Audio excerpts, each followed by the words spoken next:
Hello, everyone. Welcome back to the podcast is under review. I am your host, Liam Green, joined by, Ryan Pulsiver. and today we have a lot to get into, to say the least. If you haven't been around or you've been living under a rock in NHL news, the draft happened a few days ago. It's a draft, it went about as well to be expected. And free agency began yesterday. So, yeah, there's a lot of content to get into. So, we should. Yeah. I don't want to say it's going to be a long one, but Yeah, it's looking maybe a bit longer than the normal ones. we also had a little bit of other news that came out yesterday in the midst of Free Agent Frenzy that we will get to. We're going to try to save that for a little bit because it's kind of hard to come back from it. Mhm. So I'd say we're kind of working chronologically here, right? We're starting draft, working our way forward. Yep, I think that's fair. Any picks in the draft stand out? Any wins? Any losses? How did the Avs do? How did the Avs do? Well, they didn't pick first overall because they traded it to the Utah Hockey Club, which First round, yes. in the first round, which they got Cole Baudouin.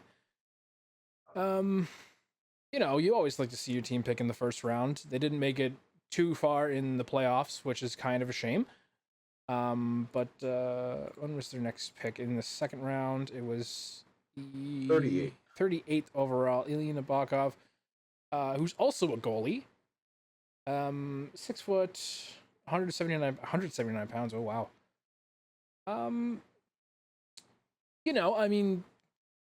At least in my opinion, they're sort of. I think they should be shopping around for an alternative to Georgiev. If that turns into a freshly drafted goaltender, that's great. If it doesn't turn into it, he could be a solid backup for Onwin if Onwin gets the starting position. I don't know that he's quite earned it yet. I think that sample size is maybe a touch too small, but I think Onwin's on his way. Okay. I'm not extraordinarily familiar with Nabokov's game. 6 foot goaltender, you always like to see, especially in goalies, anything usually above 6 foot is sort of. I mean, it's not a guaranteed winner, but it's certainly a nice to have. Honestly, I think 6 foot's probably a little small this day. Yeah, I mean, it's especially with like some of the more elite goaltenders, especially out of Russia. Like you think of Varlamov, you think of Shesterkin, you think of what's another one? What's his name? Also on the Islanders, Varlamov Sorokin. and Sorokin. There it is. I think I believe they're all above 6 foot, but I think they're like sitting around 6'2" at the shortest. I want to say that's probably about right. But yeah, I'm not super familiar with this game, but nice to have, a goaltender prospect. I mean, you went in the second round. You have to be fairly good at your game if you end up going in the draft period, but especially if you end up going in the first or second round, especially a high second rounder too. Yeah, and goalies are always picked in such a weird order. Mm-hmm. I mean, Askarov, who's kind of in a weird spot right now, considering that they just re-upped Saros in Nashville. I mean, yeah, you don't see guys like him going early anymore, and maybe for the same reason of he doesn't seem like he has a job right now. Mm-hmm. But it was kind of a weird year in terms of goalies because he wasn't the only goalie to go in the second round. There was 5 goalies in the second round. But he was the first goalie to go in the second round.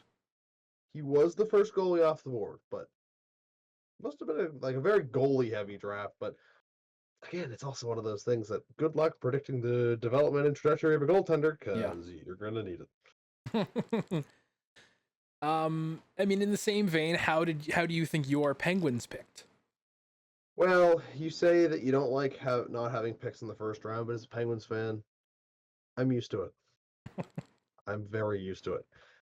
I said before this podcast ever launched that I wanted the team to not finish in the bottom 10 so we could have our pick next year. That worked out. We got 2 picks in the second round, and you know what? I'm a fan. I got to be honest. juniors is a hard thing to follow. Like minor hockey, I cannot say I'm the best with it, whether that's college or the CHL. I do my best, Moosehead's fan and all that. So Harrison Brunnicke is a name I'm a little less familiar with. The reports I've read say pretty good things about the guy. Seems like he's a defensively responsible guy. That you can always use a few of those. It's never going to be the sexiest pick, but if what the reports say about him is true, then I'm happy. But Tanner Howe is the name that I was interested in because Tanner Howe was Connor Bedard's wingman for quite a few years, couple of years. 69, 85, and 70 points in 3 seasons in the WHL. And I mean, that's since the guy was 15, 16 years old. Mhm. Now, people are going to look at him and they're going to go, but Ryan, he's just a success off of Bedard's story. And I'd say, okay, maybe. But this year, he also had 25 more points than the next highest scorer. Even if you adjust that for the fact that Braxton White had missed games, he would still have about 10 more points. I don't necessarily look at Tanner Howe as a superstar. I think this is the type of guy who can very easily slot in as a second line winger and put up 50, 60 points. And he could maybe become more than that. I think it's a great pick. And it's one of those things too that you see a pick, and even if you like it, you go, all right, well, who was taken afterwards? And you know what? Looking at the list of guys to go after, I don't think there's anyone here that I would have taken over him. I think the Penguins made out pretty good in these both picks. Again, Brunnicke's a little bit of an unknown. I gotta admit ignorance when I got ignorance. I don't know that much about the WHL, let alone the Kamloops Blazers. Mhm. But the reports I've heard on him have been pretty good, and what I know about Tanner Howe, I also think Tanner Howe is such a Kyle Dubas player. He's Yeah. such a Kyle Dubas player. 5'10" and everything. I like the draft. And the Penguins, believe it or not, could probably use some prospects on Really? account of we have like 3. And I like to think we picked up 2 pretty good options right there. Nice. Any general picks that stuck out to you, good or bad? Good or bad? I mean, well, the Utah Hockey Club, which is yet to be named, their first pick of the franchise was T.J. Ginla. That's definitely not a miss. I think, especially, the son of a Hall of Famer in Jerome Ginla, it sort of comes with that sort of, I don't know if pedigree's the right word. I mean, he played very well, in the WHL for Kelowna. I believe they made their playoffs. I don't know that they won. I don't think They so. did not win. They made second round. Okay. But it's always nice to have. I don't know if established name is the right thing, but there's a certain recognition when you hear the last name Aginla.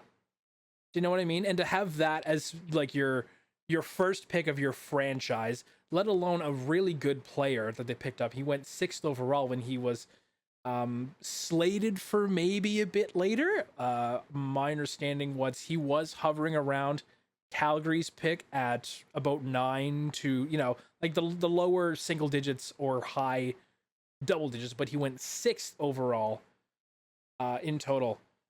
But yeah, I think the name recognition is there. People think, oh, Iginla. Oh, that's Jerome's son. And it's like, oh, who does he play for? Oh, he plays for Utah. Oh, that's cool. And also as well, it's surprisingly not the first son of a Hall of Famer either. They also have Josh Doan, since, as we all know, Utah merged or was Arizona and then merged into the Utah Hockey Club. But they also have Josh Doan, who is the son of Shane Doan. So there's 2 guys there. They're the children of. Is Shane Doan a Hall of Famer? Did I get that wrong? He's got his number retired for the Okay, team. he has his number retired. Okay, well, I guess we'll go by retired numbers then. but there is 2 kids of quite famous hockey players that play, or at least are contracted to the same team. I think that's a lot of fun, just because it shows the generations. Like I said, the last name recognition for a team that's newly minted.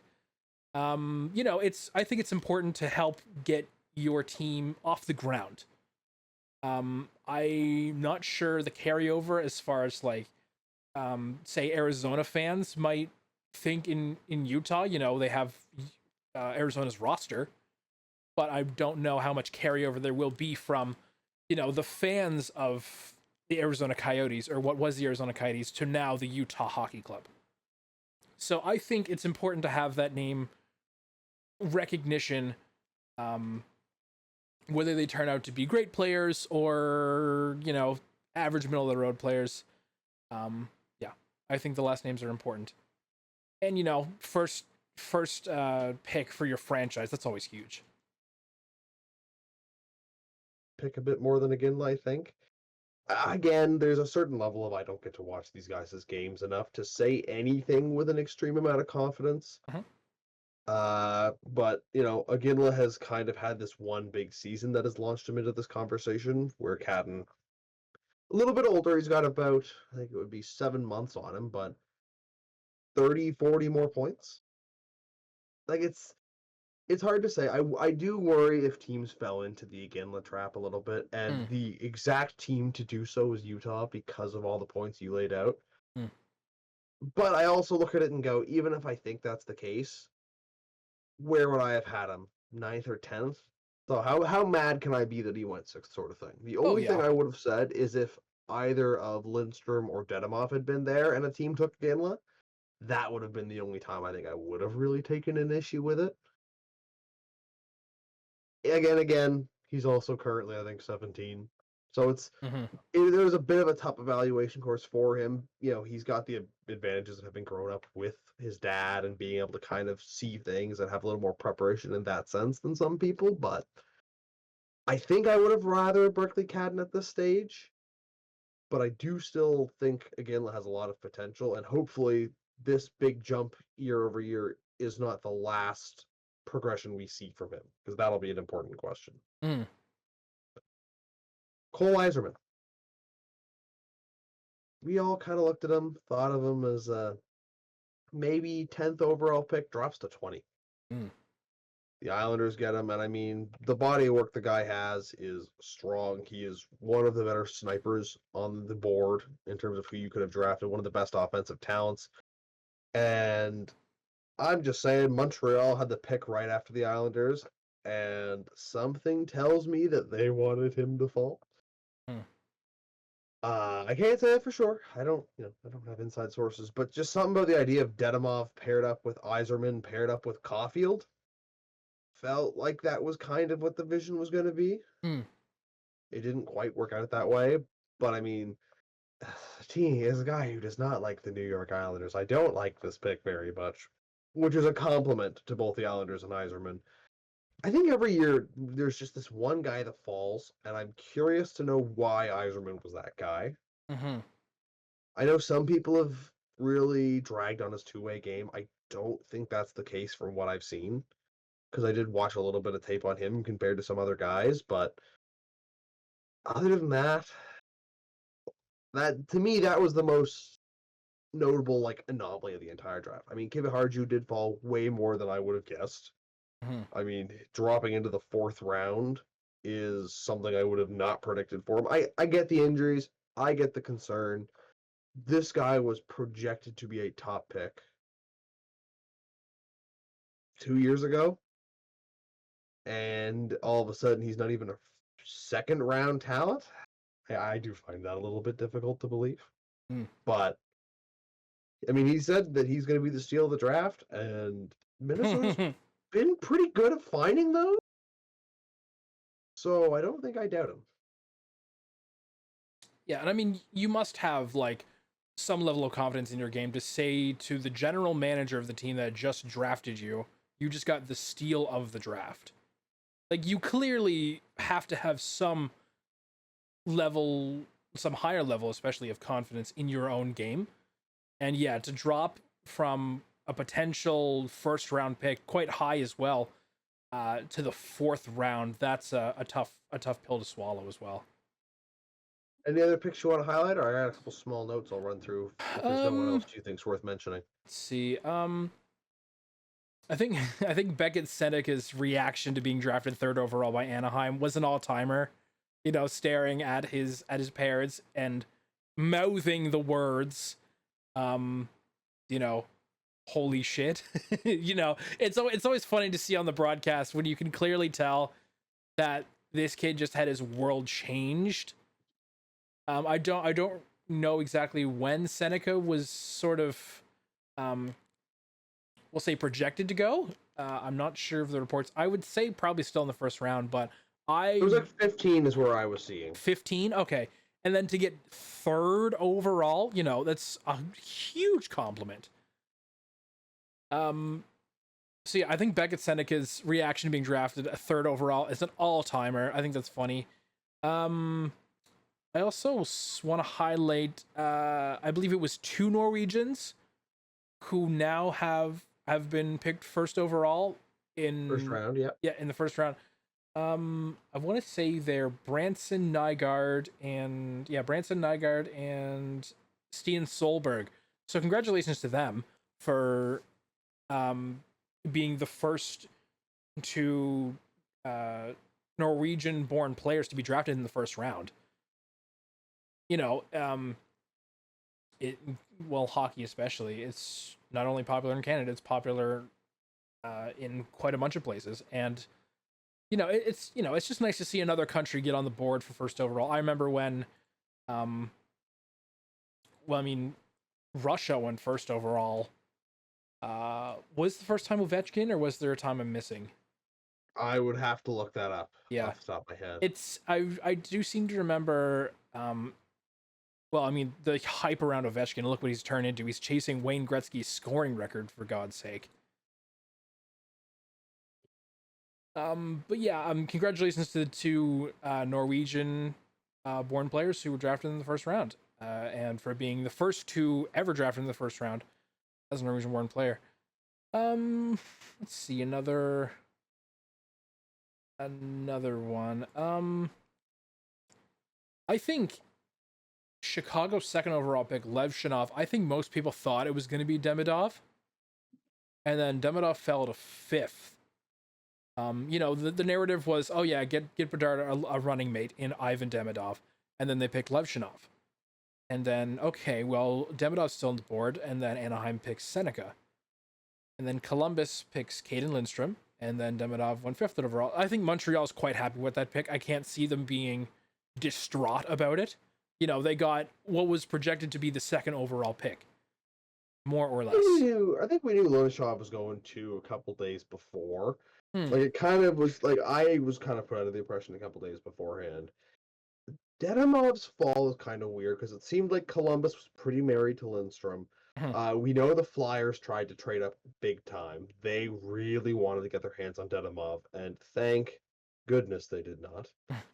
I could not have handled Dedemov to Michkov for the next like 15 years of my life. That would have been miserable. Oh, but like Montreal avoids making the same mistake they made with Michkov. When I look at the board, I think the Ducks are the only team where I'm like, you should have taken Dedemov. I don't hate Chicago going defense there.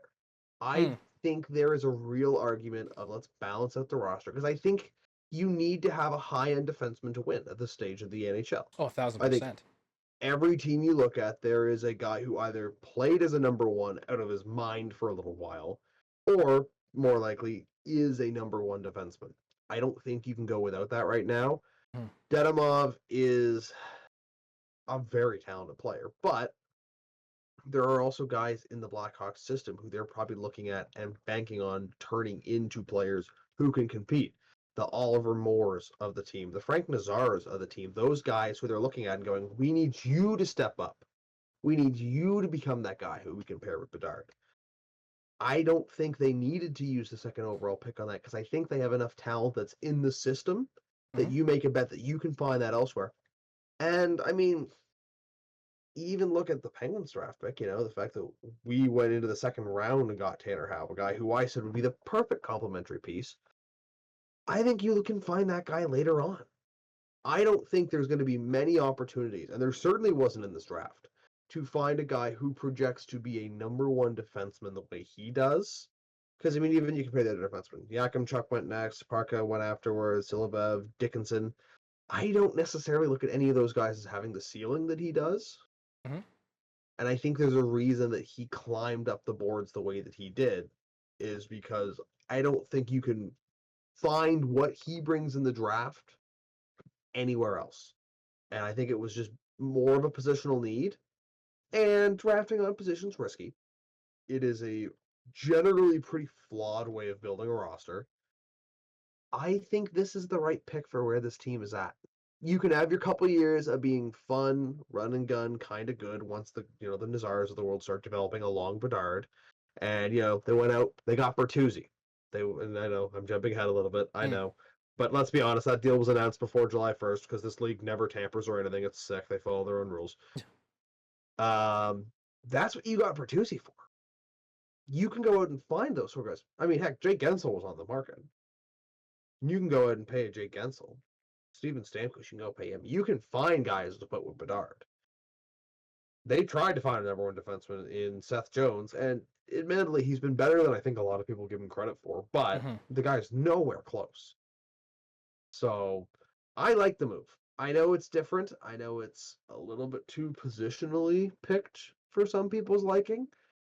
I also think they got the best defenseman off the board in the second spot, and they got a top 5 talent number 2. I can't be that mad at that.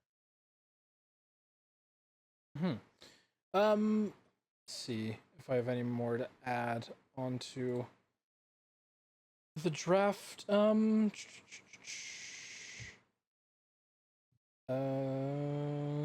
I mean, no, not particularly. I sort of agree. I also want to add on the broadcast as well. It seemed very people wanted to go with right-handed defensemen because there seems to be such a gap between lefties and righties, or rather, people who can play right Yes. defense rather than left defense. Um, and I mean, a majority of the defense picks in the first round were, as such, they're right shot defensemen. And clearly teams want to beef that up. And as well, yeah, as you mentioned, Chicago, they were super aggressive, especially the last couple of days in free agency, which again we will get to. But yeah, I think most people foresaw Demidov going second overall, but yeah, I agree. I think Chicago's pick was probably the right one, just because they want to beef up the defense around. Because it's especially in their free agent signings, it seems like they haven't done a ton of that, at least not yet. Obviously, there is still some notable free agents on the market that could go any time now, really. At least the ones that haven't signed. Yeah. Another interesting thing here that I'm actually noticing too, looking at the draft board, they could have had Yzerman, and they didn't take him. That seems like they picked Boisvert 2 picks before Yzerman went. That seems like a bit of a mistake. Hmm. Because I mean, if you walk out with both those guys, I mean, oh, there must have been something the teams were seeing in Yzerman that they didn't want. Because that makes no sense to me. That was a perfect slam dunk of a pick. I'd be curious to know why. Mm-hmm. I mean, drafts are always finicky, right? So Especially. a couple other notes to wind it down on the draft because we have so much to go through. Atos Koivu goes to Montreal, where his father, Saku Koivu, was the captain of. I think that's Mm-hmm. an interesting little tidbit. That's a fun one. But I'm a Mooseheads fan. And naturally, this was the first year in a decade and a half where a Moosehead was not drafted. The first year. Logan Crosby was slated around the 150 pick, and he just fell, which was a little bit of a surprise. But it's not that much of a surprise when you realize the first player from the QMJHL wasn't picked till the 59th pick. Mm. That was Spencer Gill to the Flyers. He was from Rimouski. It wasn't that much longer of a wait for Maxime Massé to go to Anaheim at 66, a player who I think should have gone much higher. And again, there are some biases for guys you watch. But one name that I thought was really interesting, and a player that I 100% think should have gone way earlier than he did, in the 5th round. Sorry, we're going deep here. In the 5th round, Justin Poirier. A lot of people are probably not familiar with the name. I get it. There's way too many leagues to keep in mind. I know. Believe me. Believe me, I'm there trying to have draft conversations, and there's a lot of me trying to kind of figure things out as I go. But last year for the Bakemojo Drakkar, he was second best player in the team, only bested by an overager. He's 17. 82 points in 68 games, 51 goals. Wow. And he went 156th to Carolina. I do not know how this guy fell so far. I think I think I posit a theory for that. I think teams are still hung up on the size and the weight of That's any 100% it. yeah. Like looking at he's 5'8", he's 185 pounds. I mean, if he's 17, he's sure to grow bigger. Taller is maybe less of a sure shot. But we've seen smaller wingers succeed. I think of Caulfield. I know he's not super tall. Like he's a bit of a, and even Brad Marchand, he's on the smaller side. But he's been in the league a long time. He's Bruins captain now. But he also made his name being a pest. Yeah, like we've definitely seen some smaller wingers, dominate. But yeah, I think my theory is quite clear that shorter and not as heavy as some other wingers. But yeah, carry on. I will also say he was ranked 82nd for North American skaters. So that's not obviously the whole draft, but a pretty high rank. Bad year for the QMJHL. Yeah, It's not a great year. do you know if any Screaming Eagles got drafted this year? Can look for you. Are you a big Screaming Eagles guy? Are we gonna have to fight on air? What's happening here? No, well, no. I'm just curious because, where we live, we do have technically two teams representing our province in the We queue, do. at least. That is true. And so I'm curious if the Mooseheads didn't.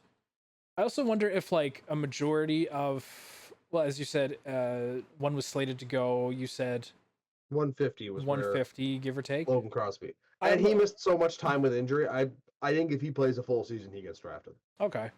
Probably a late 7th with the way things went. Mm-hmm. There were 2 Eagles drafted: Thomas Lavoie, 89th to Utah, and Jacob Malota, the goaltender, 99th to Nashville, because they need more goalies. Oh, so they went in the top 100. Okay. Nashville, who also invited Mooseheads goaltender Mathis Rousseau to their training camp, might I add, or their development camp, I should say. Did they? Yep, that was something the Mooseheads posted about. So they really don't need more goaltenders, but no.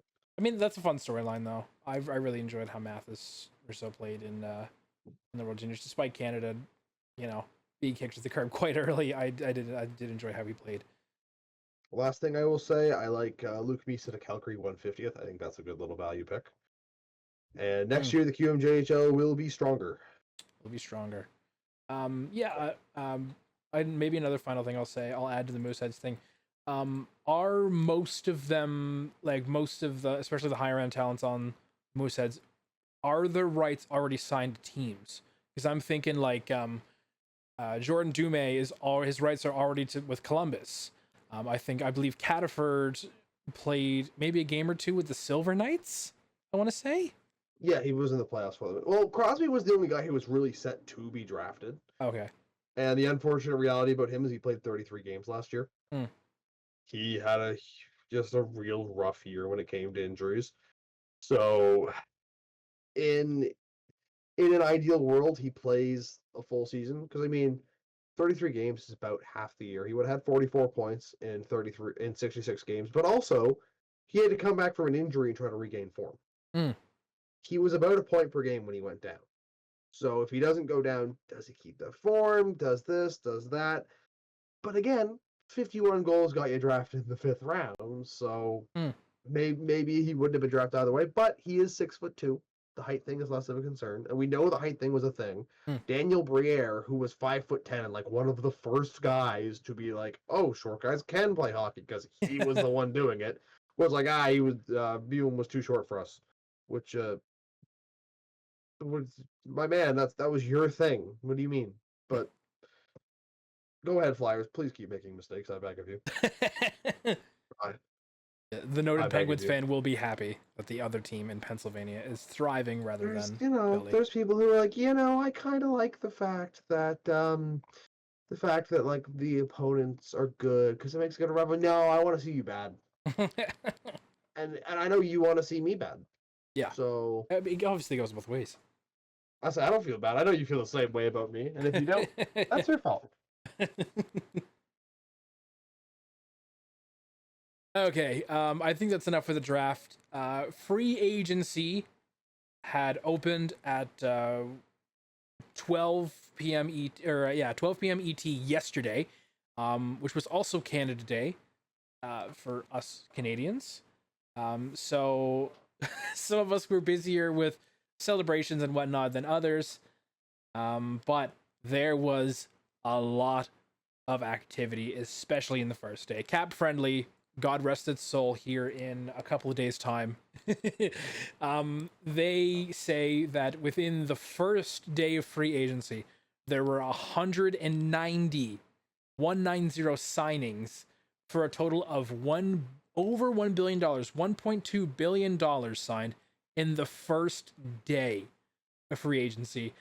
Today, as of recording, just the second day of free agency, only about 38 signings and 125 million in said signings, so calm down quite a bit, but it seems most of the big fish got moved within the first 24 hours of free agency being opened. So how do you want to do this? Are we going kind of breaking down winners and losers? I think winners and losers is a good thing. I'll start off with Chicago, actually. As we mentioned before, drafted Lev Shinov, and they were fairly aggressive on their gets in free agency. They just signed Alec Martinez, who, is a bit of an older defenseman, but they signed him for a year at $4 million. Nice to have a good Stanley Cup winning veteran on your decor.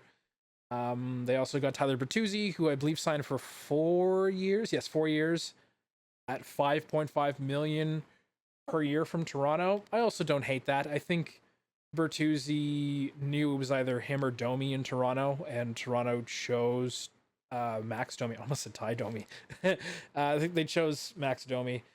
Yeah, I also don't hate that. I think Bertuzzi played quite well at the end of the Toronto season. Even in the playoffs when Matthews got injured, I think he played fairly well. Another get for them was Teuvo Teravainen, and I thought that went maybe a bit under the radar. He signed for 3 years at $5.4 million. Going back to Chicago as well, which I actually didn't know. I just seen him play with Carolina a bunch. Great player on Carolina. I'm sure he'll probably be a first or second line winger. I can't see him going any, into your bottom six. I think he's a good pair with Bedard, especially like a veteran who can definitely set up one of the generational talents. Who else did they get? They got Patrick Maroon as well on the left wing. 1 year for $1.3 million. I mean, again, I'll go back to the veteran presence. I don't think Maroon did quite as well as maybe Boston would have hoped. But at a year, he can easily be flipped for another team come next year's trade deadline. They also went out and got Laurent Brossoit from Winnipeg. I think that's a really stellar get, actually. Brossoit backing up now confirmed Vezina winner Connor Hellebuck. And the nights where Hellebuck wasn't really feeling it, I think Brossoit is a good choice. You just threw me off so much with the way you said that. Did I? I thought you were implying Hellebuck was on the Blackhawks. Oh no, I was so lost. No. Oh yeah, viewers, back me up. Listeners, whenever you, I mean, it's viewers. There's a camera. You can see me. Back me up. I beg of you. Maybe I was too busy reading about trade winners and losers. I don't know. Maybe. Back, defend me. I call on you. Defend me. Make me look good. I'm sure they will. Especially this beautiful jersey. Especially Winnipeg fans. Yeah, definitely. Yeah, I think Brossoit was a good get for Chicago. I'm trying to think as well. Got Craig Smith, a center, 1 year for $1 million. Okay, cool. Is what it is. I believe that's all I have in my thing. Just taking a look at who else they may have gotten in the first day. Let's see: Chicago, Bertuzzi, Martinez, Brossois, Smith, Teravainen, Maroon. And they also got TJ Brody. If Oh that yeah, is the 2-year right, deal. yeah, on a 2-year deal. Um, I also don't hate that. It's okay. I'm sure he will slot into maybe even second or third line. Because like if I look at Chicago's sort of, Defender, remember. right, okay. Yeah, I mean, especially with if they let Levshinov or Levshinov turns pro immediately, I think Brody's I an all right yeah, I get. don't think we'll see him right away. No. I would be a little surprised. Okay. What do you reckon is your biggest winner? Oh, I mean, the biggest winner is Nashville. Yeah, that's It's true. the Nashville Predators. Now, let me start by saying I think they paid way too much for Brady Shea. I think 7 years, 7 million's a lot. Stamkos, a little bit of an overpayment, but you take that. Oh yeah. Jonathan Marchessault at a wonderful deal. Like that one is such a great deal. Like that is a beautiful little group. Hmm. That is like you locked up UC Soros and you just paid the guy a whole crap ton of money because you think you can win with him. Hmm. And it would have been real easy for the team to kind of go, well, yeah, and maybe just get Marcia Show or get one. But they went, all right, we've locked this guy up. We think we can win. Now we're gonna go out and show that we can do it. So you Mm-hmm. bring in Stamkos, who you hope is going to be good for 40 goals next year, and if you put him alongside Philip Forsberg, I like your odds. Yeah. Marcia can slide in and make a deadly second line. Shea, like they've boosted a lot of the parts of the core that they needed, and now you get to turn and go, okay, what do we do with Askarov? Can we go out and trade him for something? Because I mean, the crease just got a whole lot tighter there. Like I was just kind of alluding in the draft, like Hmm. you don't have room for the goalies that you have. So, okay, can you get a first round pick for him and then take that first at the deadline and flip that if you have to, or can you outright trade him for somebody? Those are the sort of questions that I think you can really ask yourselves now that you've put yourself in this position. Mm-hmm. And Barry Trotz said when he got there, when he was spoken, or when he spoke to the scouting staff, he basically said, "Guys, I don't want you to scout me a guy who can go play third or fourth line. I can find those wherever. They're a dime. They're a dime a dozen. Doesn't Hmm. matter. Go find me game changers." And he took that mentality and applied it to this free agency. Oh yeah. Sure, is year 4 of Stamkos making $8 million going to be as good as year 1? Probably not. Is year 7 of Brady Shea making $7 million great? Probably not. But I also think this NHL playoffs was one of the biggest examples of I don't know anybody could win. Hmm. And I don't really foreseeing that being that much different next year. I don't think there's any teams that have put themselves in a position where they have to be the pick. So go out, put yourself into that conversation of anyone can win, and you might just win. I love it. I think that is 100% the right way to approach this season. No halves. You commit.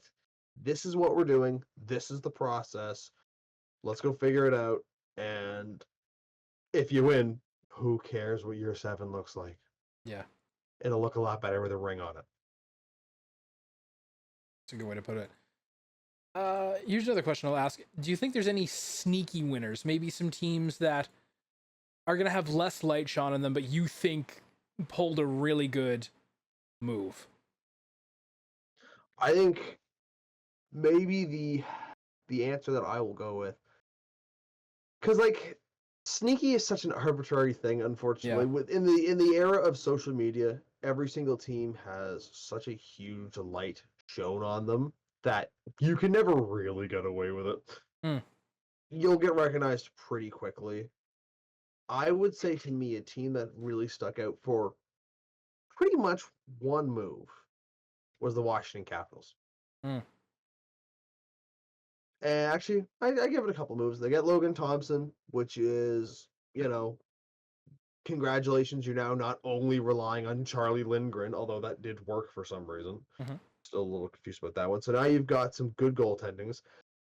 The Pierre-Luc Dubois deal's still a little sour, but that was far enough that I'm separating that. That doesn't count for this. This No. is different. Yeah. Even so, I still think Dubois for Kemper is a solid move. I still like the move, but if you don't, I'm going to separate it. Jacob Chikrin for Nick Jensen and a third is laughable. Yeah. That's horrific if you're Ottawa. Maybe the biggest losers of the day, just on principle. Oof. Marone, that's bad. Great, you got David Perron. Don't care.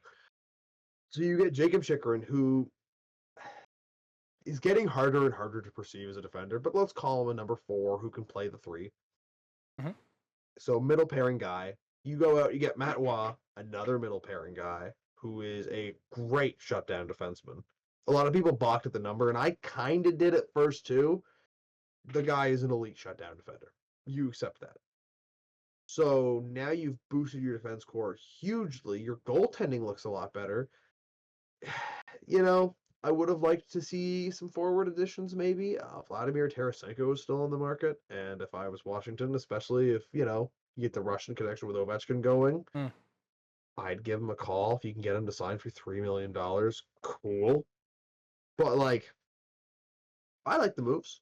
I don't necessarily know if that launches them into cup contention, but I also 1,000% think their team is noticeably better from today versus a week ago. I will say on the forward front for Washington, they also did grab Brendan Duhaime on a 2-year. Yeah. And Taylor Radish, who I think is still fairly unproven. Yeah, he was like a third, fourth line guy in Chicago. He's let me see. Yeah, Ottawa, I think just based on principle. Any sneaky gets. Let's see. I'm going to talk about Toronto for a little bit. I think the moves that the people that they grabbed, at least for now, seem fairly solid. They got Chris Tanev, which I think they've wanted for a long time, and I think most Maple Leafs fans will agree with me. They've wanted a good, really good shutdown defenseman who also happened to be named Chris Tanev. I think they've wanted Tanev for a while, and they finally got him on a 6-year, so signed for term. There's sort of a thing of like, well, will he actually play the full 6 years? We don't know. He is on the older side. I believe he's 34, hovering around 35 come sometime soon. So he is on the older side, regardless of his age. And yeah, the question is, will he play all 6 years? Maybe, but we also don't know that. I like Stolarz as a get as well. I believe they did try for Brossoit, but he ultimately went to Chicago. I think Stolarz is a perfectly fine backup to seemingly Joseph Wall being your number 1. And then Stolarz as a backup. I'm not sure if they're going to keep Jones around. Sammy Samsonov signed with Vegas, I think just at the end of yesterday. Or maybe it was early this morning. I'm not sure. But they also extended Matt Murray, who just came off LTIR. It's unsure if he will play in the majors again. I think the narrative is that he is sort of going to stay down in the minors, at least for now. Another get. Oliver Ekman Larson, newly Stanley Cup winning Ekman Larson, by the way. 4 years of $3.5 million. Okay. Nice. And then no. Are you not happy with that? No. That is a horrific signing. Guys. Oliver Ekman Larson. I'm glad you wanted to brush by this so I could dramatically pull you back in. Okay. I'm glad I could cut you off. I'm sure you were saying something wonderful and intelligent, but we're doing this now. I don't know if I was saying anything intelligent. Yeah, sure. Look, on principle, I could pay $3.5 million for Ekman Larson, I guess. Do you remember John Klingberg? I do remember John Klingberg. Congratulations, here's John Klingberg. Really? There's a reason this guy's getting paid by 3 NHL teams right now. The Coyotes are retaining salary. Utah's retaining salary. Whatever. The Canucks bought him out outright, and now the Leafs are paying him. This guy was, for a very short time, a number one defenseman in the National Hockey League. And then he went to the Panthers and played a relatively minimal role. I say relatively. He was still a guy. He still played a decent amount of games. But I mean, he had Ekblad in front of him. Mikkola was a good shutdown defenseman who was right around where he was. He had Montour in front of him. He had Forsling in front of him. There's 4 defensemen that are able to be equal to or better than him. You bring him in for 4 years when he's 32, so he's going to be 36 when this deal is done. And the Leafs fan base just finished shredding John Klingberg apart. Couldn't get him on the plane out of the team fast enough. I wouldn't hate this deal for 2 years. I do not understand why you lock him in for 4. Is the guy going to run your power play? Because I'm not sure he's that guy anymore. He's certainly not more of that guy than Morgan Rielly. So you've got him and Liljegren in your bottom 4. They can't play together. I like Liljegren. I do. I think he's a good player. You can't play them together. I don't know where he fits in. I don't know why he gets this money. You paid the Stanley Cup winner tax without winning the cup to an extent. And, teams do it every year. I get it. But I mean, could he find his old form again? I guess. It's certainly not impossible. It's not impossible, but you're giving 4 years to a guy to figure out a player that he hasn't been in 5 years. Was last year enough to give him $3.5 million for almost half a decade? And what happens if this deal goes wrong? Are you willing to pay the first round pick to get rid of him? Are you buying him out? Like, this is such a hugely risky deal. And I understand, like, I will appreciate on the conversation of the Leafs, so many people make it about offense, because that's what it is. Anyone who's saying the Leafs defense and goaltending isn't good enough, guys, that's not the problem anymore. It's the offense. And it's partially the core 4. Obviously, they take the blame because they're paid the most money. But a lot of it is also, a lot of the defense is not particularly helpful, which is why guys like Ilya Lyubushkin, for how talented they are, was not really what the Leafs needed. Also, that guy got $10 million yesterday, which, but whatever. I just don't know that you can get a guy like this and go, well, he'll probably be fine. Because the Canucks had to get rid of him before they could even hope to get back to the point because he made too much money, and they would rather pay him not to play hockey. He had one fine year. I just don't get it. I don't get it.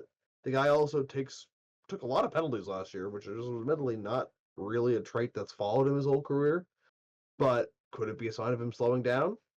I don't know. I can't say I watched quite enough Florida games to find out. But I'm a guy who's been a fan of Ekman-Larsson because my second team was the Coyotes.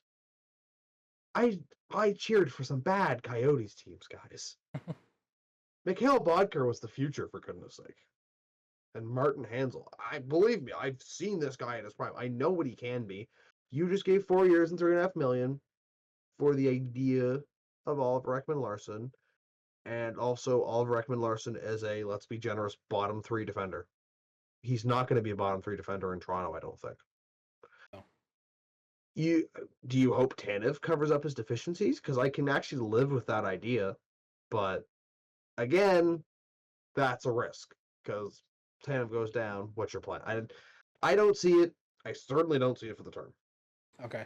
Another defenseman they grabbed was Yanni Hakanpää from Dallas as well. I don't have that on my thing, but just looking at this Capfriendly tweet, which is sort of a recap at least. I'm not sure when this was posted, but they did grab Yanni Hakanpää from Dallas. I'm not super familiar with Dallas's game. I do watch them in the playoffs. But I mean, Dallas, they've always been great. I mean, they also just got Chris Tanev from Dallas too. So sort of double dipping from a Dallas defense that, at least to me, in the playoffs, was quite good. Bottom pairing keeps things quiet. Fine enough for the money. I got no problem with it. Okay. Let's see. I suppose we should also do our teams, how we did in free agency. Colorado didn't really do a whole lot. They did extend Drouin, which thank you. Kiwi Ranta, I believe, also got extended. Signed Calvin DeHaan, I believe, from Tampa Bay. I don't really have a great deal to say. And then Kelly, which I don't know. Parker Kelly. Parker Kelly. Fourth liner from the Senators. I've seen a lot of Sens fans sad he's gone, but I mean, he's a fourth liner. They're also Senators fans. Wow. Okay. Wow. Man, all right. Someone's making enemies today. I got no beef with Ottawa. You got no beef with fine. Ottawa? They're fine. Are they? Yeah. I don't know if many people not on the ice. Okay. Not on the ice. Well, yeah. I mean, Colorado. I don't think they did anything super offensive. Extended guys that I think played fairly well, especially Drouin. I think he's only on a year, so a year extension for 2.5. I want to say something similar. But yeah, I don't think they did anything offensive. I think they did fine. I think, well, looking at this Pittsburgh one, they made a stir. They made quite a lot of things as well. Something that's not even on here, which is Sebastian Aho from the Islanders, not Carolina. I wish. You wish. So yeah, how do you think Pittsburgh fared in free agency? I get the sense of a little timidness from Kyle Dubas, just to the extent of he doesn't want to hand out any long-term deals. I can't say I blame him. The first move of the day was Matt Grzelcyk. We kind of knew about that one a little bit before the free agency period kicked off. I was a little shocked at the terms of that deal. 1 year, 2.75. I figured for sure that was a guy looking for 3 years, $3.5 million. So I will happily take him at that number. Solid defenseman. He's never going to put up points for you. I shouldn't say never, but you don't expect him to put up points for you. That's not why he's there. Penguins also added in Anthony Beauvillier. He had his stock fall off real bad. When he was on the Islanders, that was a guy you looked at as like, this guy could play second line for me, and I wouldn't bat an eye. He doesn't really seem to be that player right now. He's kind of bounced around. I look at him as a nice little reclamation project. If nothing else, he's a fairly defensively responsible forward. Again, 1 year, which kind of goes back to what I'm saying about just a little bit of timidness. Okanji Imana was also brought in. He's just going to punch you in the face. That's his role. I mean, he had 10 points in the AHL. He's not there to score points. He's going to punch in the face. That one was weird to me. It almost felt like a little bit of a chip on Dubas' shoulder from Toronto of you aren't tough enough, so here's Imana to come in and be in the organization. But I don't expect him to play any games, so whatever. Blake Lizotte came in from LA. This was a deal that I liked and was also just so much a Kyle Dubas move. Tiny little third to fourth line player comes in. This one was 2 years, 1.85 per. LA Kings fans, I've spoken to quite a few of them since this has happened. He plays his butts off. He works hard. He makes plays. He's not necessarily, again, going to wow you on the score sheet. That's just not really what his role is. But at the same time, he's a player who's going to come in, help you produce to a certain extent. The other thing that was interesting was I was reading some stuff that they believed a Riley Smith deal was close, and that seems to have disappeared into the wind. We'll see if maybe that resurfaces, because, I mean, the guy's got to go. He doesn't want to be here. I thought Riley Smith did get traded to St. Louis.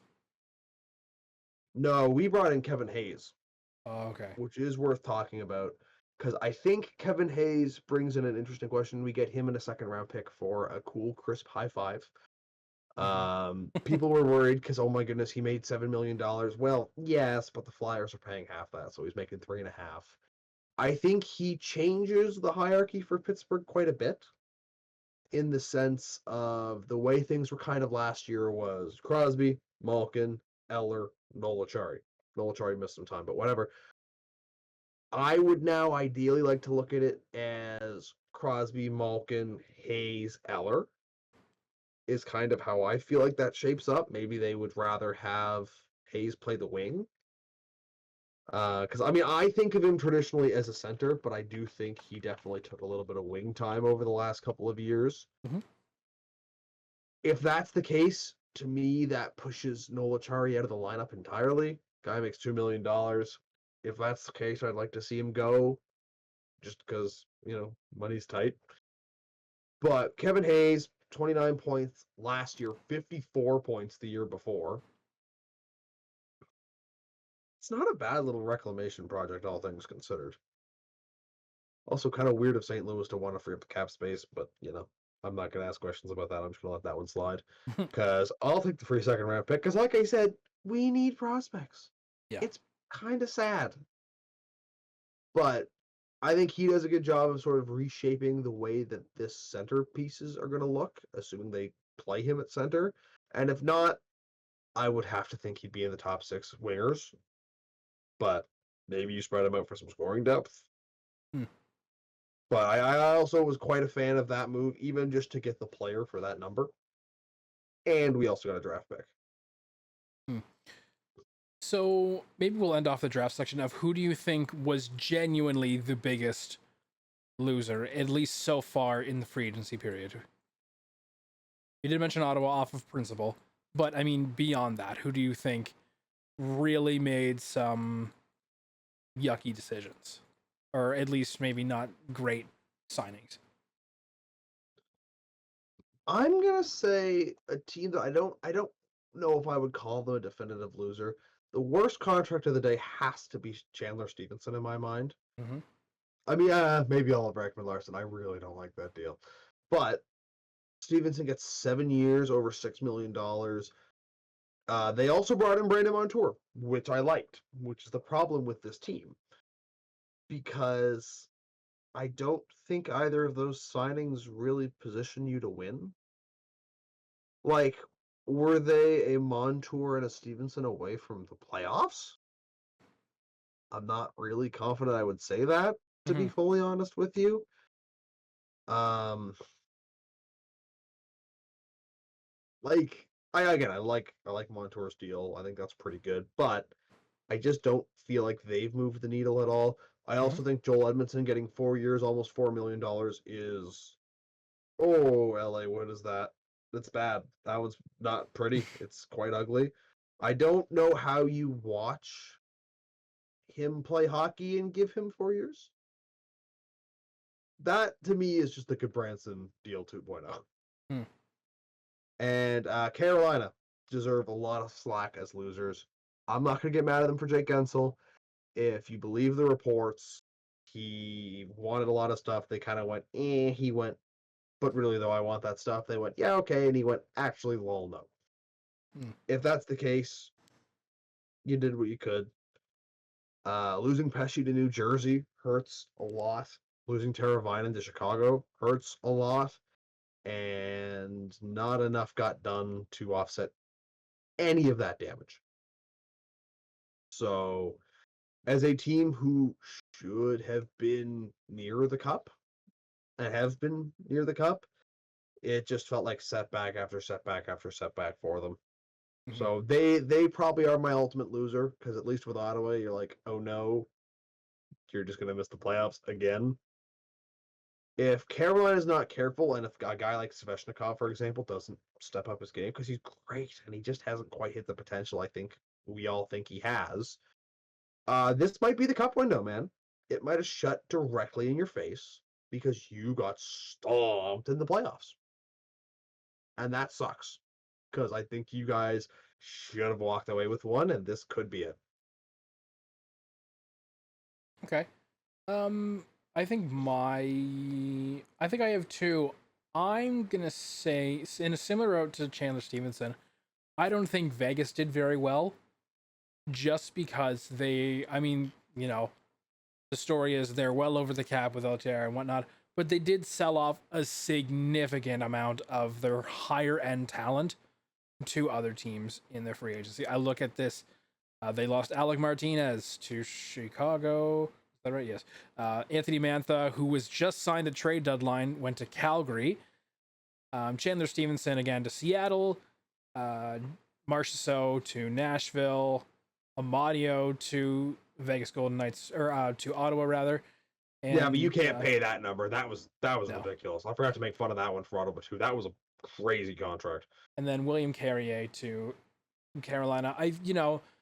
Part of me makes me wonder why they're doing this, and that maybe they are hoping for the Hannafins to come through. And who was another big get that they got at the? Well, Hannafin's already been extended too. You got to keep in mind. Was Hannafin extended? Okay. Oh yeah. So they got it. They had to add his money in, sort of thing. Right. But also, it seems like they just cleared a whole bunch of your veteran talent, and they're banking on. And I will say their signings as well don't super wow me. According to this tweet, they signed Samsonov, as I mentioned, Zach Aston Reese, Lazinski, and Johnson. I'm not wowed by any of them. It sort of seems like, I don't want to say they're exactly phoning it in, but they lost a lot of their higher end talent that was present on their. They only did win a cup a year ago. That's the Vegas way. Hmm. Here's what I look at with Las Vegas, and what really to me saves a little bit of their offseason. They traded away Paul Cotter and a 3rd round pick for Kira Schmid, who they immediately released, which I gotta say I don't get, and Alexander Holtz. And I like a lot about Holtz's game. Last year, 16 goals, 28 points in 82 games. He's 22, 7th overall draft pick. Then they were talking for a while like they wouldn't trade this guy for nothing. You paid a 4th liner and a 3rd for him. This is the type of guy where every team in the league, when you get your hands on him, you give this guy every shot to succeed. Yes, you lost some talent. I think Stevenson is okay to lose. I think, again, you look at the numbers that Seattle paid him, you don't pay him that. Marchessault sucks to lose, and at that number, I, as a Vegas fan, would be a little bitter about that one. I'm not going to lie to you. But those are the casualties. This team has survived through making a ton of casualties. They, to me, have earned the credit of you can shed whoever and keep going because you've done it for so long. I don't necessarily think it's a great business strategy. I think you piss a lot of people off with it, to be fair. But the results have been there. Like you said, they just won the Stanley Cup. And they did that through making a lot of those moves and through making those tough decisions. Now you got a 22-year-old top 10 pick to play with. You've got, the already existing cast of players who are still there. You still got Eichel. You still got Carlson, Mark Stone, Barbashev, Nicholas Waz there. Like, there's still a ton of talent on this team.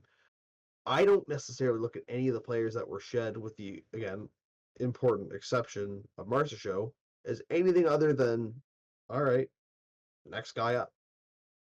But I will give you, it is a lot to lose in 1 year, and the Logan Thompson deal still strikes me as very weird. That one was bizarre. And maybe another name I'll throw out there, just sort of a final. I think everyone can almost agree Tampa Bay did Stamkos dirty. They did sign Gensel. I think for a fairly long term, if I remember. 7 years, correctly. $9 million. Yeah, 7 Believe years. me, I know. Yeah, you'd know. I was dreaming, man. I think everyone's sort of, especially maybe Stamkos. He came on, the free agency like coverage on broadcast and was like, at least to me, it sort of seemed like it is what it is what it boiled down to. I just think it's sort of unceremonious to kick your captain to the curb after he gave you so much and gave so much to Tampa Bay, and just let him go like that. And then I do get that they're trying to replace with younger talent, but I don't see. I don't know, man. I think it just sucks overall. I think it's an example of the wrong lessons from what we just talked about with Vegas. None of the guys Vegas have ever spurned, even, you look at guys, Fleury's obviously the big name that I think everybody remembers. Oh, yeah. None of those guys were there for half as long as Stamkos was. That's just kind of the reality of the situation. I think, however, if you go to an NHL GM and you take off all the emotions and you go Jake Gensel, or Steven Stamkos and $1 million of salary cap space, you're picking Jake Gensel. This Lightning team is sort of running out of time. To me, the move that was weirder was Mikhail Sergachev. Yeah, to Utah. Yeah. That was an interesting deal, but I also kind of like the return they got for him. It's Connor Geekie, JJ Mosier, a second and a seventh. The seventh was this year. They use it for Noah Steen. Connor Geekie, remember, the 2022 11th overall draft pick. Oh yeah, he seems extraordinarily promising. He put up, I'm gonna read you two stats here, okay? 49 points and 50 points in the WHL, okay? Those 2-point numbers each happened this season with one of the two teams he played for. Yeah, I remember hearing that. 29 games, 50 points in Swift Current, 49 points in 26 games with the Wichita Wild. The guy is immensely talented. So you get the 11th overall pick, a second, JJ Mosier, who has played 200 NHL games. That's a legitimate defenseman. Put up 30 points, not this year, but last year. That's a good defenseman you got there. You clear the way to bring back Hedman on the exact deal that Stamkos got, which feels slightly petty. Oh yeah, but I kind of like it. I guess what I would be curious to know about Stamkos, and that sort of contract is absolutely getting flagged for you're circumventing the cap, and they'd be right. Same thing with Brody. If Brody doesn't play all 6 years, the Leafs are probably getting hit with a fine because the NHL's onto them. How much would he have had to have taken for 8 years? Could you have done 4.5? Because, I mean, they offered him 3, is the story we've been hearing. 3 is obviously ridiculous. But I'm also not sure he's an $8 million player anymore. So, was there a middle ground of even 8 years, $5 million? Because I'd certainly take Stamkos for $5 million. That's a great deal. The guy's a point per game player still. But, again, I think I still look at this team. They're in a bit of a cap mix. Getting rid of Tanner Jeannot for a second is tidy work. LA, what is wrong with you? There's so many little moves that as I'm going through, like I'm looking through the Lightning roster, I'm like, oh yeah, that deal. Like, there's so many. It's been such a wild couple days. Yeah, Tanner Jeannot had 14 points in 55 games. You paid a second round pick for him. There's something wrong with you. I don't actually think the Lightning's offseason is that bad if you take the emotions out of it. Yeah. That's fair. Especially because with the Sergachev trade, you got to remember the surgery he had last year. That's not a guy you can guarantee he's going to play you 82 games next year. He probably will. He's still young, but you don't really know.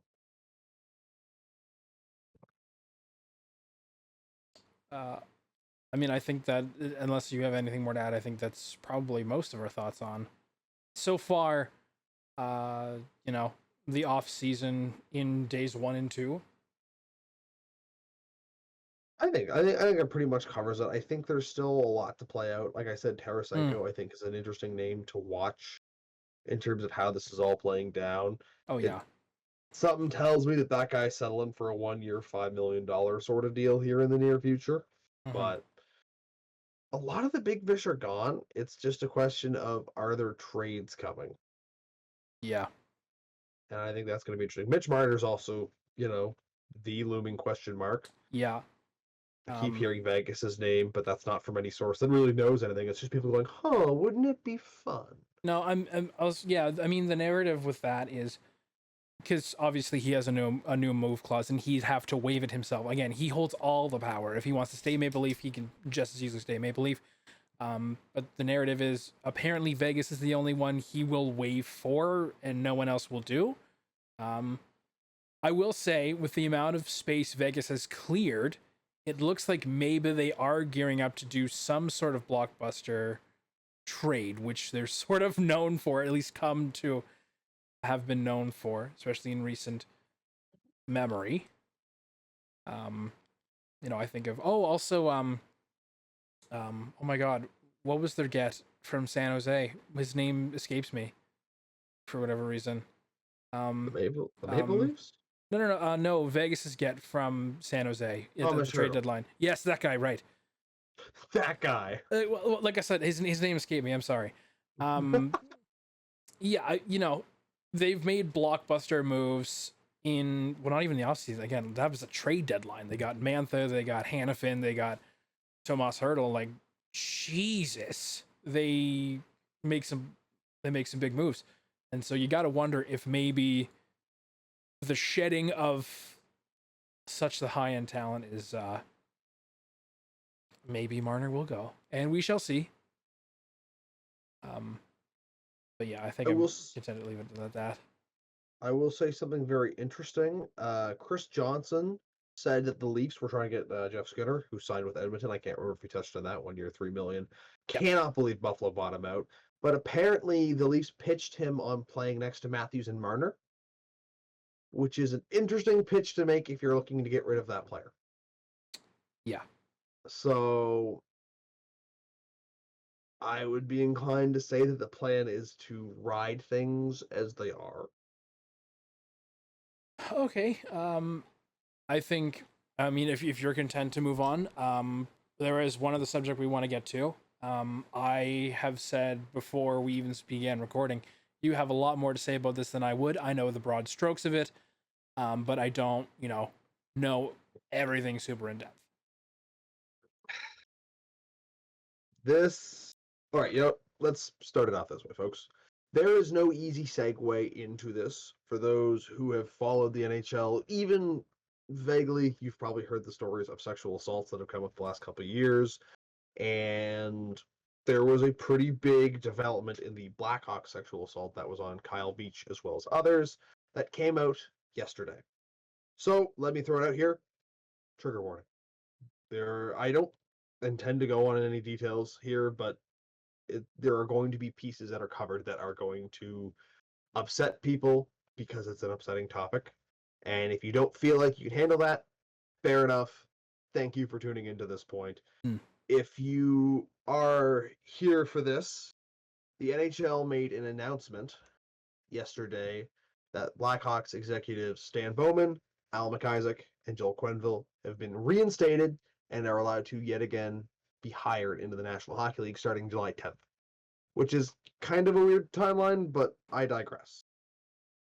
These are some of the individuals who. So, to go back, because I know there's probably a lot of people watching who aren't familiar with the story. During the Blackhawks 2010 Stanley Cup run, Kyle Beach, who was a prospect, a part of the Black Aces, which is basically a group of AHL players who are called up and practice with the NHL team. So if someone goes down, they don't have to call someone up from, in that case, Rockford, but wherever their AHL team would be. They're with the NHL club, they practice with the club, they work with the club. They're kind of ready to suit up whenever you need them to. But Brad Aldrich, a video coach for the team, assaulted Beach. Beach then went to the executive branch, specifically Quenneville, the coach at the time, told him what happened. It kind of worked its way up the system. And basically, the arrangement was reached of, we don't want to upset morale during our cup run. And they kept things quiet. Brad Aldrich ended up departing in the summer. We will come back to that. They end up winning the Stanley Cup, of course, because this is 2010. Blackhawks lift the cup high. Aldrich gets his name on the cup, which has since been stricken from the cup, which makes me feel a whole lot better. And it stayed quiet for close to a decade before it was was revealed. Katie Strang and Rick West had huge components on both this and the Team Canada story. Their journalism is, I would say, unmatched in the NHL sphere. They are darn good at what they do. I've had the chance to speak with Rick very briefly. Stand-up guy, and like I said, so good at what he does. But they've been reinstated, and this is interesting for a couple reasons. Bowman was gone just as much because of this, but also because he was kind of bad at his job. So I'm not too concerned about whether or not he'll come back. But I think Joel Quenneville in particular is a hard-nosed coach. He's won cups. He is the type of thing that a lot of teams aspire for. And in the statement, the NHL basically says that they have done off-ice activities and been connected with people who have helped them learn and develop and improve as people, and they feel bad. I don't know if it's true. I'm not going to sit here and tell you it is or it isn't because I don't know the guys and I don't know where they went. What I can tell you is I don't care. Like, good on you. Be better people, develop and improve. And a lot of people are going to say, well, that should be enough. But the NHL's not a spot where you get to work. Like, it's not a normal job. You don't work in the National Hockey League the same way you work at a construction job. It is a privilege. You are not given the NHL job. You earn it. And then if you're an executive, you keep getting recycled for the next 20 years because the sport doesn't have an original thought. You lost the ability to do that because, listen, coaches, general managers, players, even team owners, you are in a position of power. You fundamentally have a power both over the people in your team and on, the fans and the people who grow up idolizing you.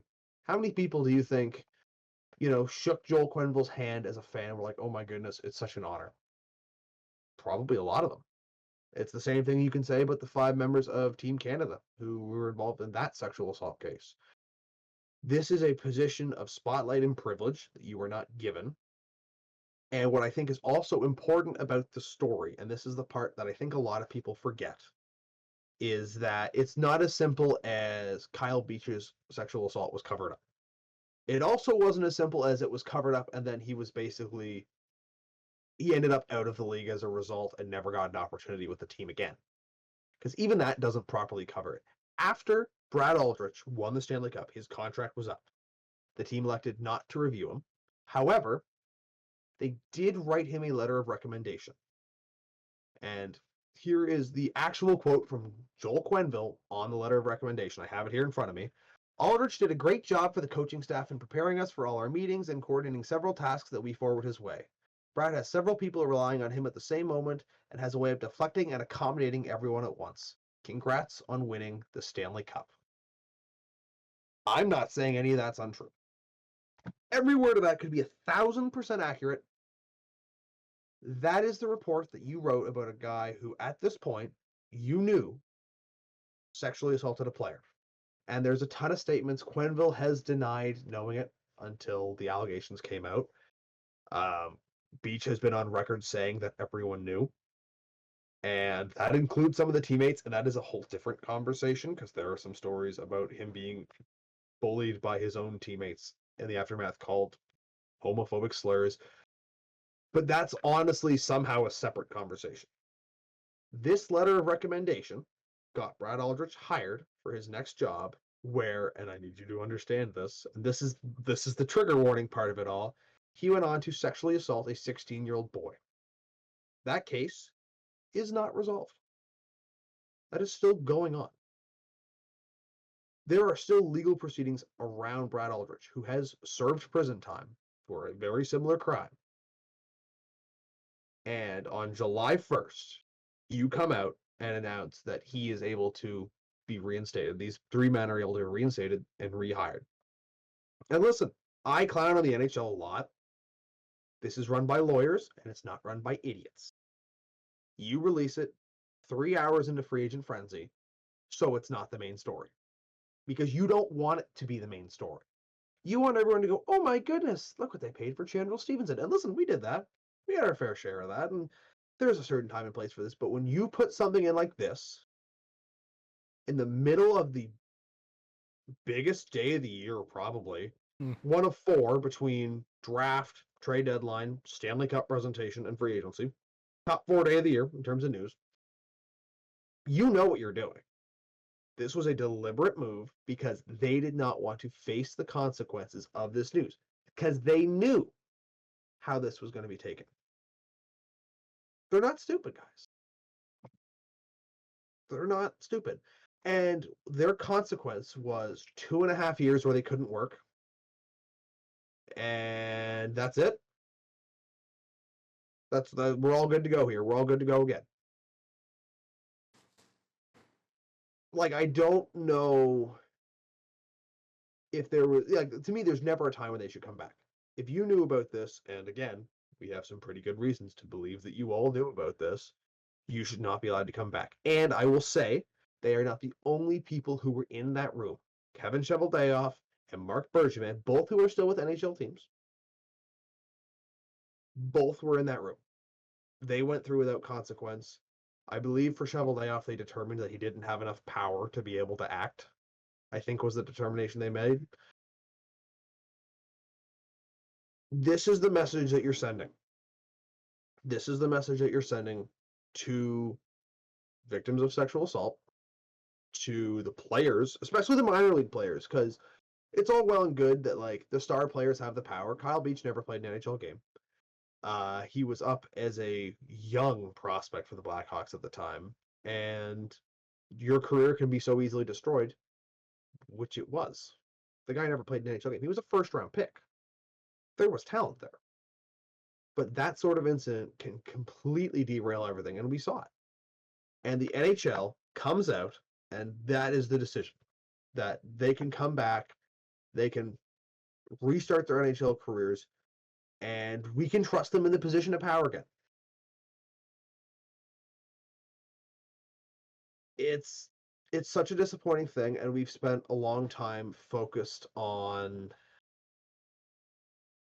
the Hockey Canada stuff, and that's important. And for what it's worth, 4 of the 5 players did not have their RFA rights taken, so they're all free agents now. That is Carter Hart, Dylan Dubé, Michael McLeod, and Cal Foote. They are all no longer associated with an NHL team. Dubé just signed in Russia for $600,000. Wow, what a terrible punishment he's facing. But like the conversation there was, well, it's kind of not the league's thing, right? That happened away from the NHL, and that does matter in terms of how you talk about it. This is the NHL's decision, and I do not think there is ever a world where any of these men can do enough to the point where they can prove to me that they deserve to be put in a position of power. I don't see it. I don't think there's enough charity work in the world. Because there's 2 options. Number 1, you didn't care, which I'm inclined to think, considering it was, oh, we don't want to interrupt the cup momentum. Or number 2, you're spineless. You're spineless and you shouldn't have a job on that quality alone. But here they are, and they're eligible to be hired. Now, I'll tell you this. If the Penguins were to hire either one of those 2 men, 3 men, I would have a serious question about what team I cheer for. I would. Now, the Penguins aren't in a position where they need either of those men. Dubas is kind of running things on the GM side. Sullivan's still around. This is going to be a very interesting moral question over where your team stands.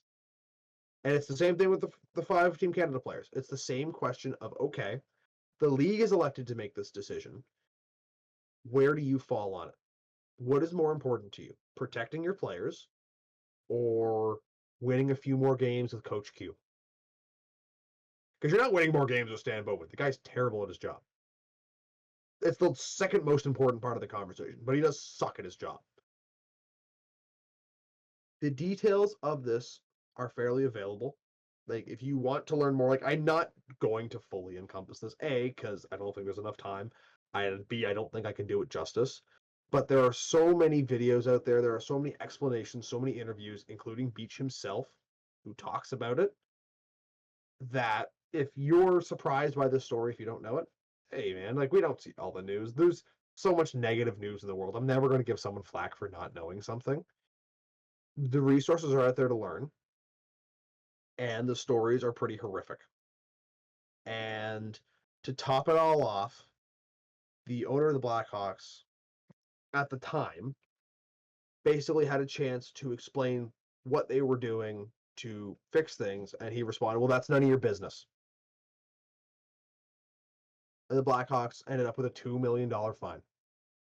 That was the NHL's punishment for them. An owner who clearly did not care and more wanted you to get the questions off their back, and a league who did not care to punish them because Gary Bettman can't punish the owners because they're his boss.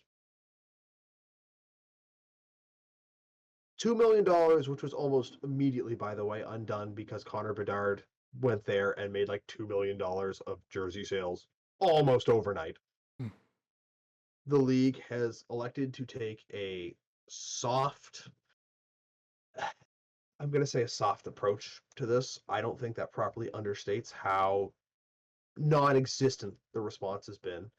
And if you allow someone to be sexually assaulted and cover it up, just wait 2 years and you're fine. I will be very, very, very fascinated to see which team hires these guys. And I hope to be pleasantly surprised and that nobody will. But if they're hired, I do not want anyone to ever look me in the eyes again and tell me there's not a problem with the culture. Never. You can never tell me it with a straight face again. It's a joke. I think it's a terrible decision, and I think if they honestly believed what they were doing was right, they would have announced it any day other than yesterday.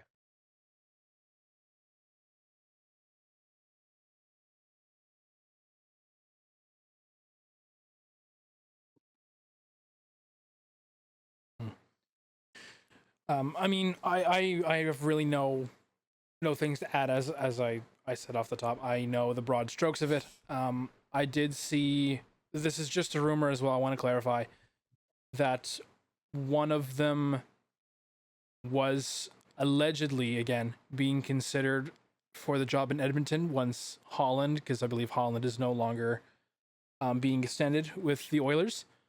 And I don't know what's happening with him yet. Yeah.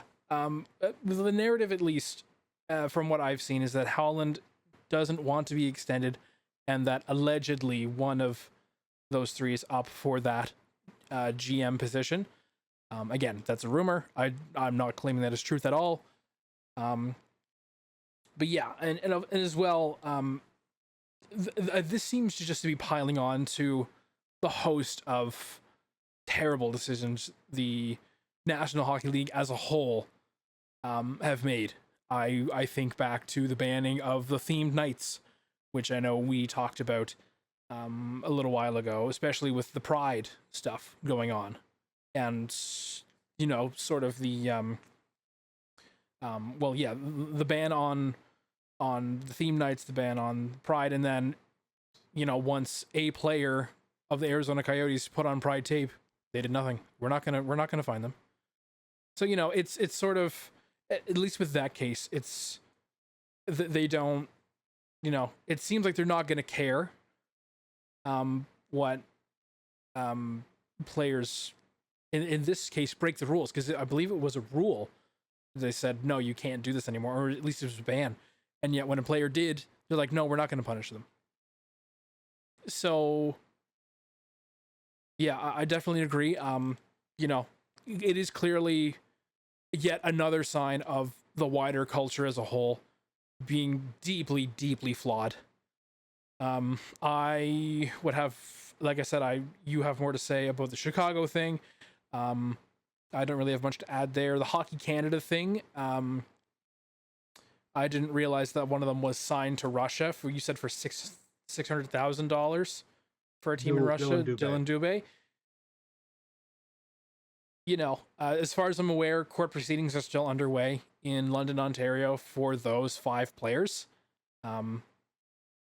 I wouldn't see any world period where even during court proceedings you would get to sign, let alone with another country. There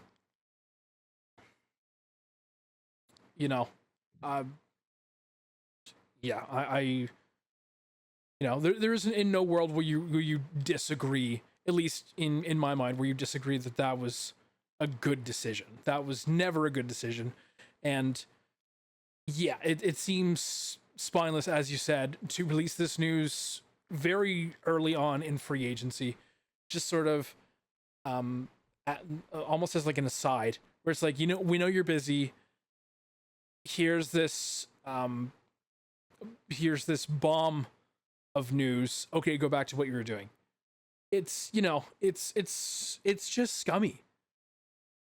And like I said, there's in absolutely no world where they should ever have been reinstated for anything, period. I mean, especially if you think about it like with other sports as well. One story that comes to mind is one of the officials for one of the world soccer teams.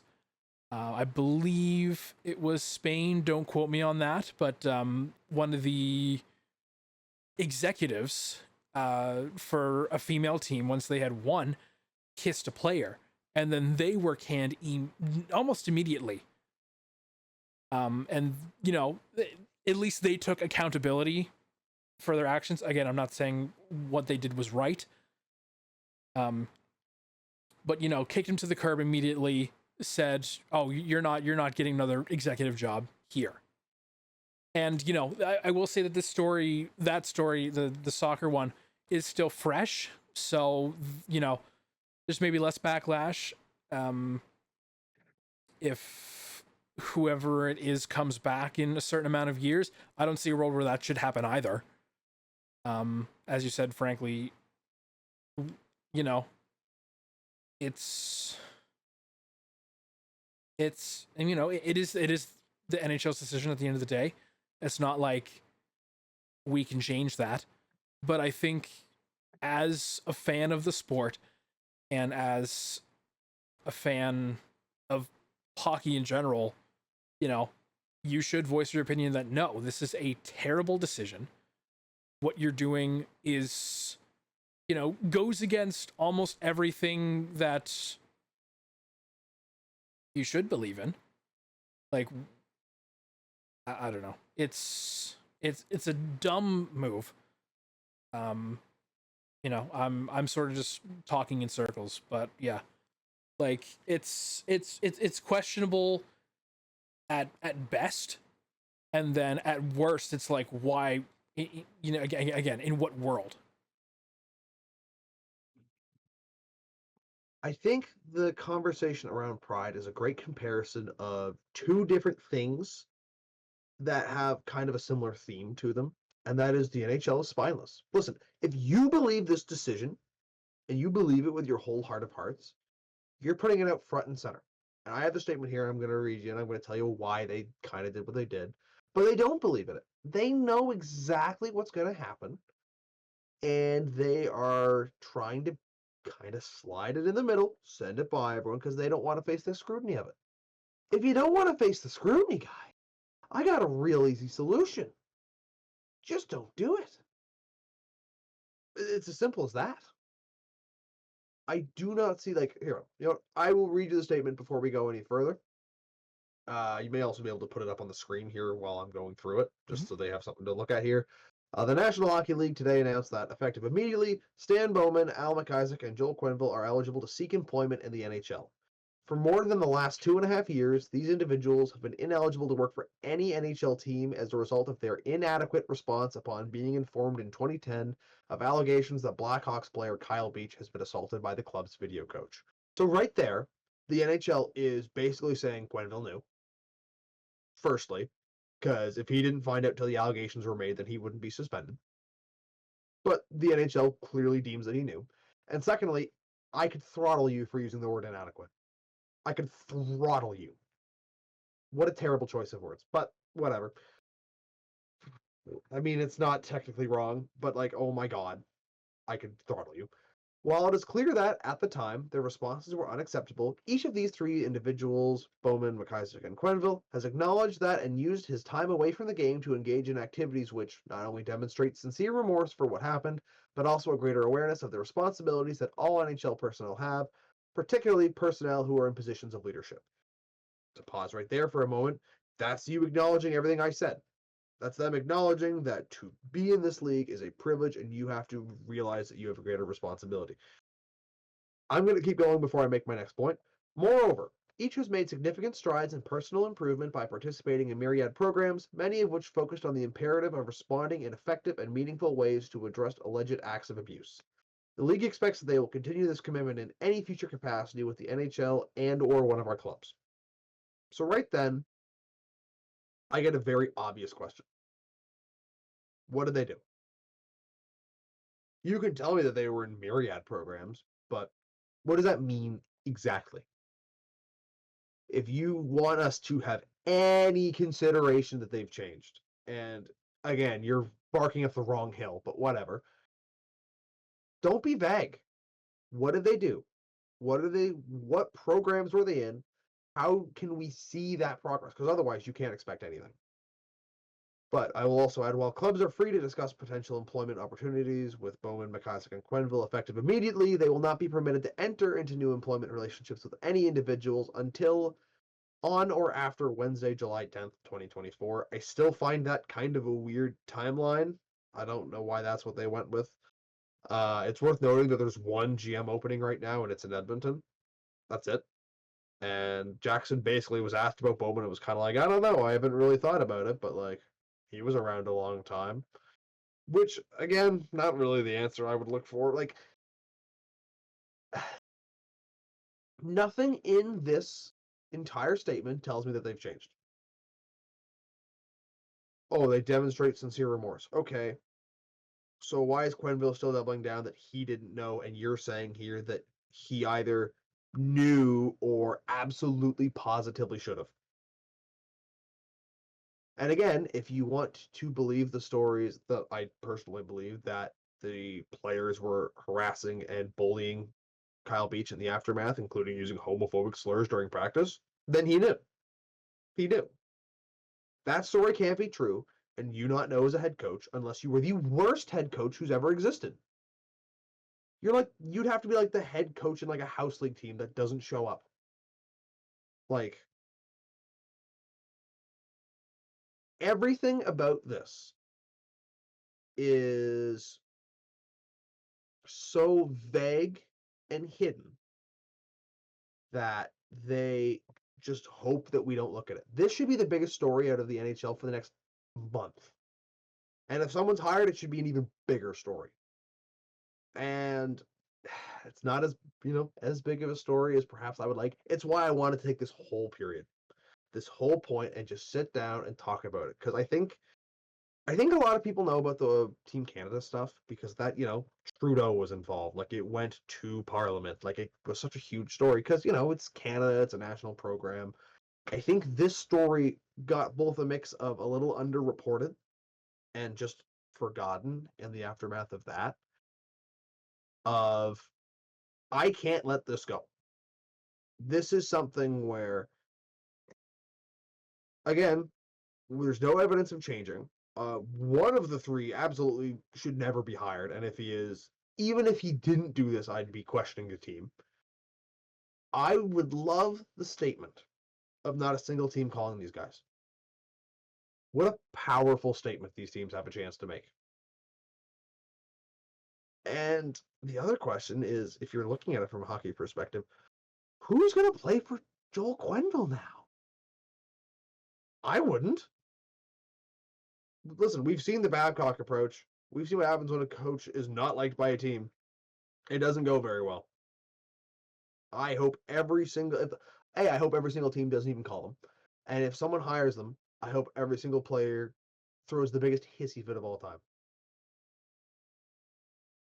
And the last thing I've kind of got sort of prepared here is Akeem Alou, who of course was blackballed out of the league. There was another story of, in this case, it was a lot of racial discrimination, being kicked on the bench, being called the N-word in the locker room, of a very promising young defenseman who could have been a huge name in this league. But he tweeted out, cover up a sexual assault in order to win a championship, sit out 2.5 years, and you're welcome back into the league with open arms. There's honest mistakes and there are malicious acts. Being a part of the highest level of sports in your field is a privilege, and actions like this should preclude you from ever being part of that again. NHL leadership was and continues to be a complete farce. I think that's a much more elegant way to summarize everything I just went through. It's a privilege, man. You don't have to work in the NHL. You don't have to work in hockey. If you can't be trusted, you can't be trusted. And I just do not know what the incentive was from the National Hockey League to do this. I wonder if the coaches union sort of thing was in on this. Like, I don't see it. I don't understand how they've changed their mind on this. And I also will never comprehend how the NHL always manages to throw egg on its own face. One of the best performing finals, superstar talent, all you had to do was let the guys who covered up sexual assault not be part of your league. Couldn't do it. I don't know if I've said this. I know I haven't said this on the podcast for sure. That's kind of the nice part of being like 5 episodes in. When this broke and Team Canada broke, because it was pretty close together, relatively speaking, I stopped watching hockey for months. I couldn't. I couldn't bring myself to do it. I was so tired of this in the sense of like, the details coming out. And I was so upset with the league. I just didn't watch hockey for months. And I would like to think I'm a fairly passionate fan. I'm a Penguins fan wearing a Minnesota jersey doing a podcast. That is above the normal level of fandom that you get out of people. It's dedication for sure, at very minimum.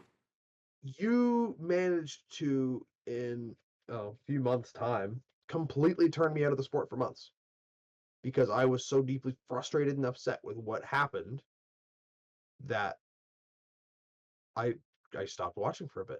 How many people do you think you're going to lose doing this? How many people are looking at this and thinking, "Oh, this is not."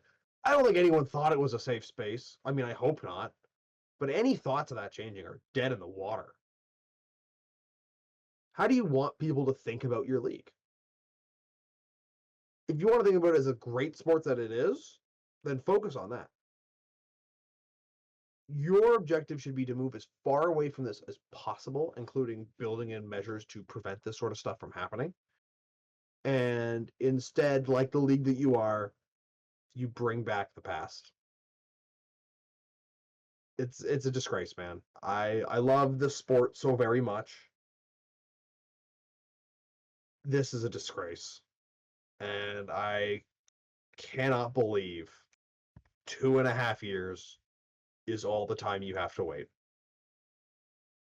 To kind of wind this down, I guess. There's no easy way to have these conversations, but to be honest with you, this sort of thing is such a significant part about why I want to be here.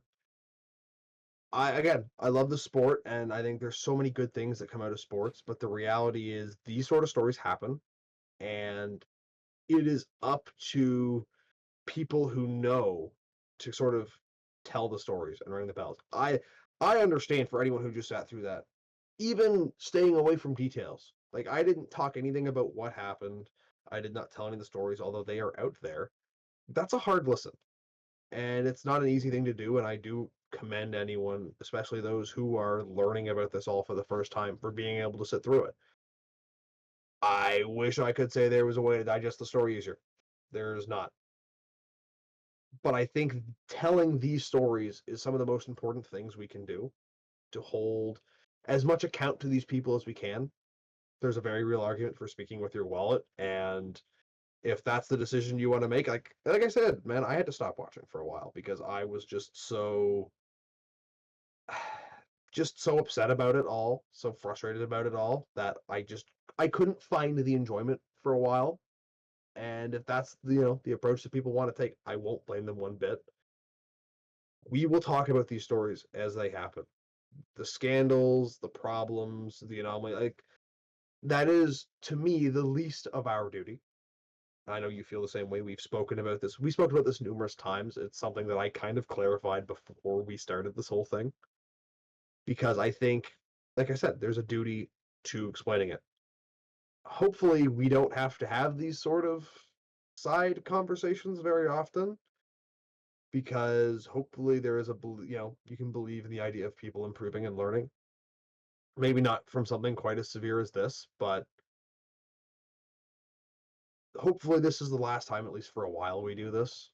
I would much rather live in a world where we can keep things entirely lighthearted and happy, but that's not sports and that's not life. So if you're in it just for the happiness and you've kind of decided that this sort of conversation is a little much, I don't blame you. There's a lot of bad stuff in the world, and don't overwhelm yourself with it just to say you know. If you're here for this too, we appreciate it. And, just thank you for staying in this long. Thank you for trying to know about some of the things that are wrong. And, if it makes you as sick to your stomach as it does me, go out on social media, voice your opinion, let it be heard. One person can't do a lot, but I also firmly believe that an army of us can do a whole shit ton of good. And I think that's something worth fighting for. So, I mean, with that, all I got to say is thank you for tuning in, and let's not do this for a while.